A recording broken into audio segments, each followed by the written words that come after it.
In this chapter, Imu revealed several of the most powerful abilities in the series. With the cover page of One Piece chapter 1150, titled Domi Reversi, Yamato's pilgrimage finally comes to an end with its 34th installment.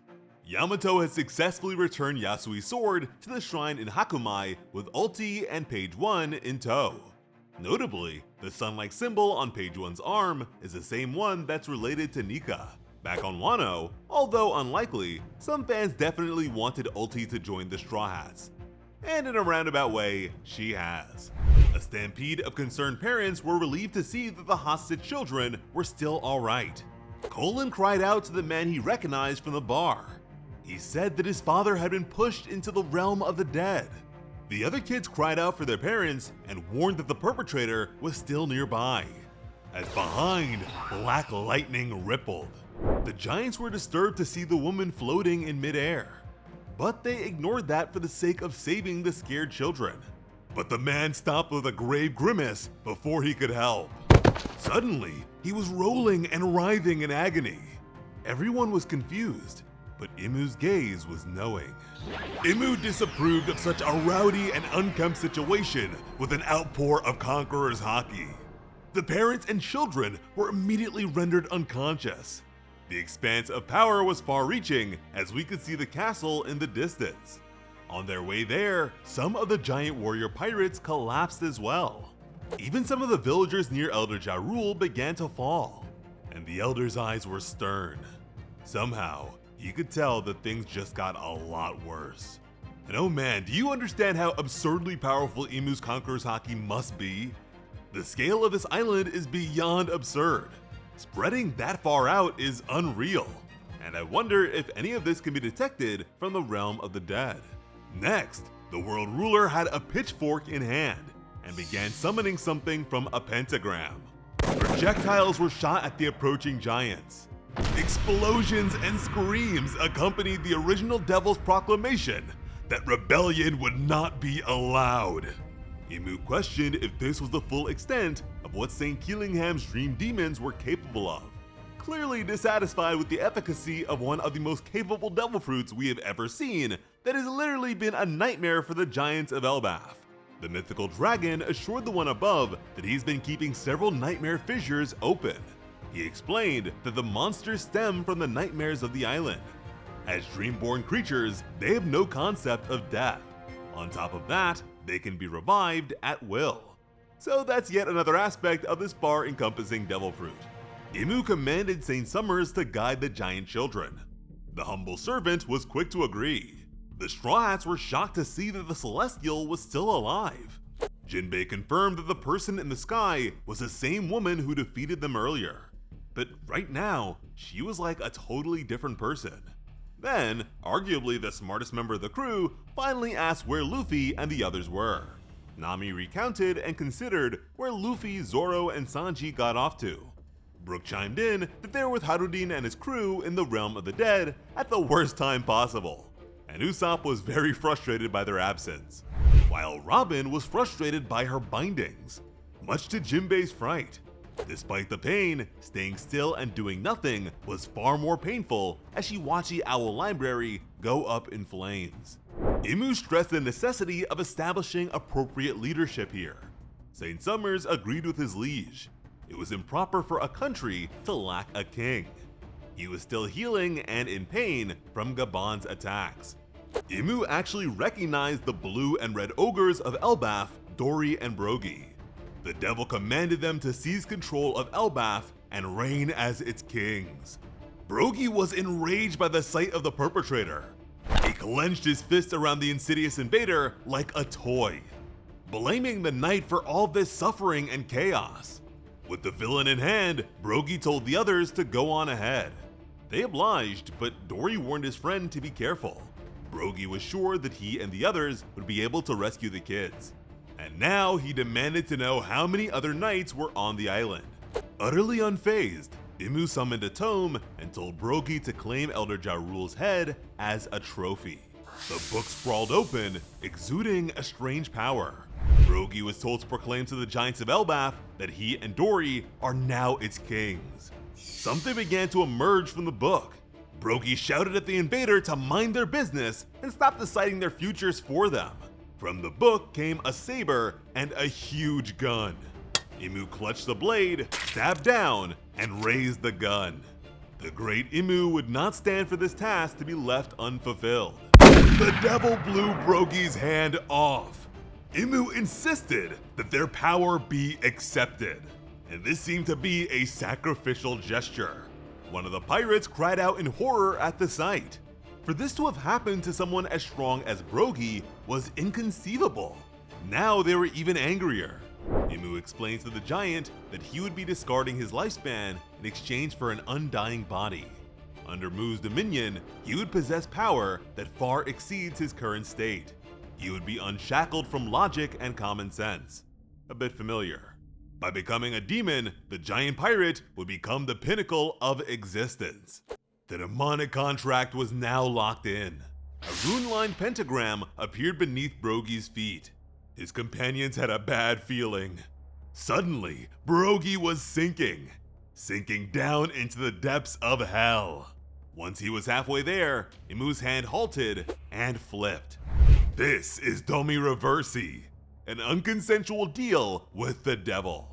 Brogy was nonsensically tipping over. The crew was horrified.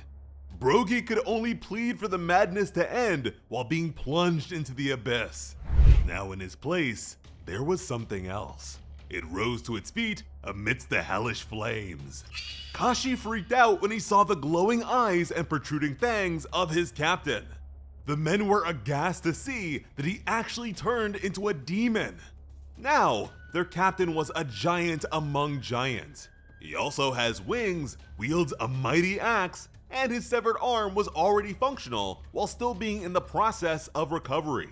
Seeing that Brogy now wields a Yoru, or black blade, certainly points to the origins of such things being inherently demonic, which makes me look at Zoro's whole demon aesthetic in a new light. Brogy's friends were really scared and just wanted their captain back. After all, Captain Brogy would never betray his comrades. But this demon had no sense of pride as he sent them all sky high. Demon Brogy barked with laughter. He felt unstoppable, and it was incredible. So now I have to wonder if every immortal person we see might have once been a great person. Considering their devil fruits, roses, direction, and dreams are all beautiful things that this devil likely corrupted. And if Brogy's arm was a sacrifice, then that might explain why Shanks sacrificed his arm for Luffy. The reverse of this. I also wonder if Joy Boy's prosthetic arm might also be connected to this. Before long, the empowered Brogy was able to defeat his fellow captain. Demon Dory rose while cackling. He demanded that the crew join them in killing Old Mountain Beard. And it seems like Oda actually teased this twist with the cover of chapter 633, titled Friend or Foe. Their old friends were concerned and knew they needed to stop their captains, but they were sinking into hell before they knew it. And they too were inverted while halfway down. Now 3 of them had been turned into demons too. The others wondered if it might be because they were standing between the 2 captains. Whatever the case, they needed to run away. But it was already too late. Imu passively observed. The giant warrior pirates have all been turned into immortal demons. And behind them, even the immortal dream monsters have been demonically empowered. Imu now commands the true power of Elbaf. A worthy possession indeed. Aside from their absurd strength, there is a great danger in the fact that this transformation spreads so easily. Imu decreed that Elbaf is not to be destroyed, but ruled. While cataclysm awaits most of the world, the military might of Elbaf is too great to be discarded. The world government has always coveted the strength of giants, and it turns out that Imu could have seized the country at any time.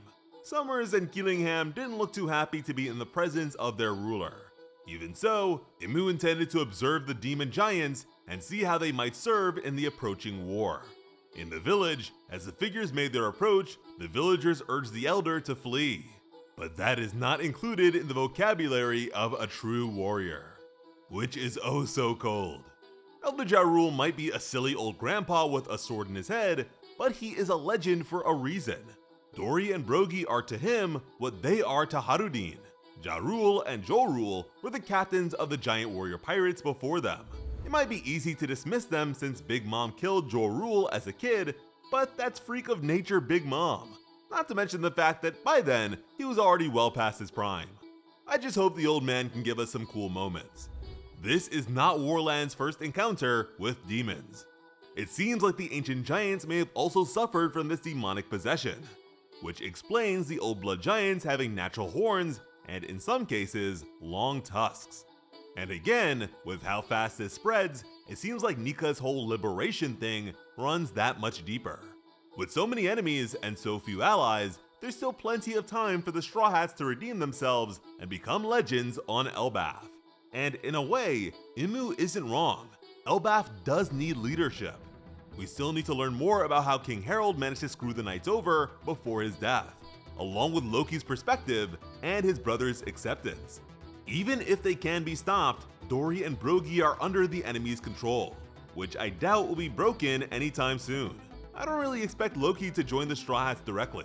I think it would mean more for him to join his brother as co-captain of the new giant warrior pirates. And I used to think the distinction of new in the name of the crew was a bit silly. But seeing how Elbaf's culture has changed and the king's dream for their future, I think new is very appropriate. Now, picturing the climactic spreads and compositions of the final war, it's hard to imagine the giant presence will be lopsided. At its core, this conflict between Nika and Imu is one of opposites, yin and yang. While Imu has meticulously prepared and controlled things well in advance, Luffy started from scratch with no idea about the assignment. He follows his gut, gathers treasure along the way, and hopes for the best. Elbaf offers too much potential and power to be totally seized and monopolized. So, just like in the past, Imu will walk away with giant forces, and Luffy will leave with giant forces. Even with Marineford, the Marines had several giants, and as a counterbalance, Whitebeard's crew had the massive Little Oars Jr. One way or another, Imu has set the course for Elbaf's future. In the comments, let us know out of the entire cast of One Piece, who would you like to see be turned into a demon? As always, I'm Slice of Otaku. Thank you all so much for watching and have an awesome day. I love you.